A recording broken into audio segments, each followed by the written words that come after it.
Okay. I will say my short speech for everybody. Okay. Hello, everybody. I hope everybody is doing good today. Thank you all for coming to have us mourn my grandfather.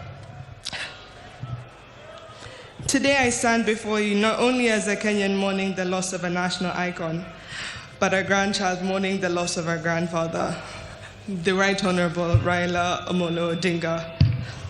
While the world might remember him as the people's president, a political giant, a freedom fighter, I will always remember him as a man of quiet strength, fierce love, and unshakable purpose, my babu, my hero.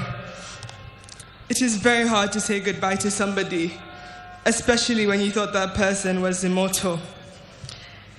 I think of this situation as the ending of a great TV show.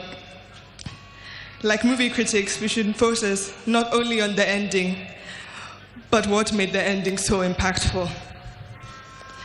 The patient listener, a gentle teacher, the grandfather who never let the weight of the world stop him from showing up for all his family members, laughing with wisdom and with patience. When I was in school, I was part of a play. I wasn't the main character.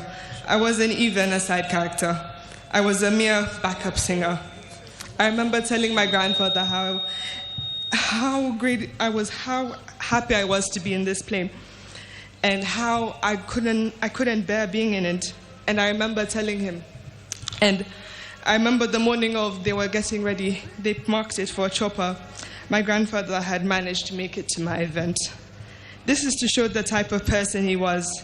No matter how big or small the achievement, he would always make sure to be there and make it known how proud of you he was.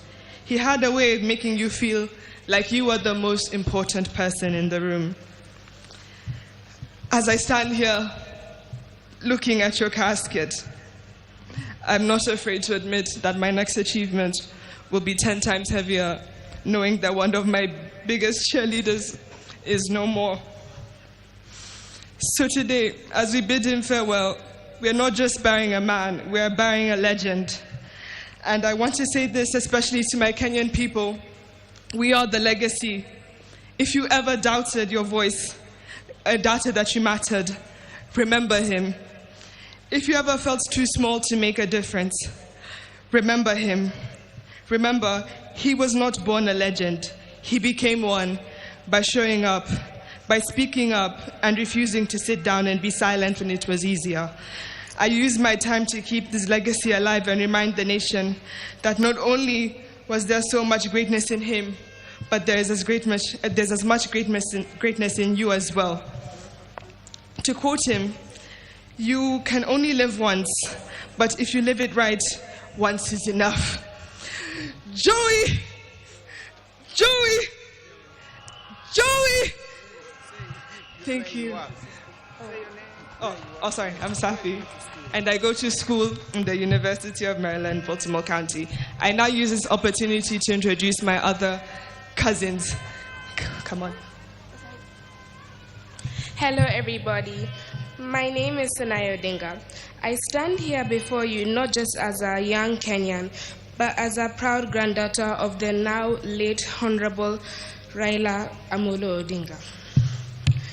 To the world, he's a statesman, a leader, a freedom fighter, a symbol of Kenya's struggles for democracy and justice. But to me, he's always been more than the headlines, crowns, or politics. To me, he's my grandfather, a warm, wise. He was always warm, wise, and always full of stories, laughter, and love. Some of my earliest memories of my grandpa are sitting beside his side, listening to all the stories he told me about our country, about where we've come from, and about why he chose to fight, and about Kenya. And I really miss him, and I still can't believe this is happening. Rest in peace, Baba.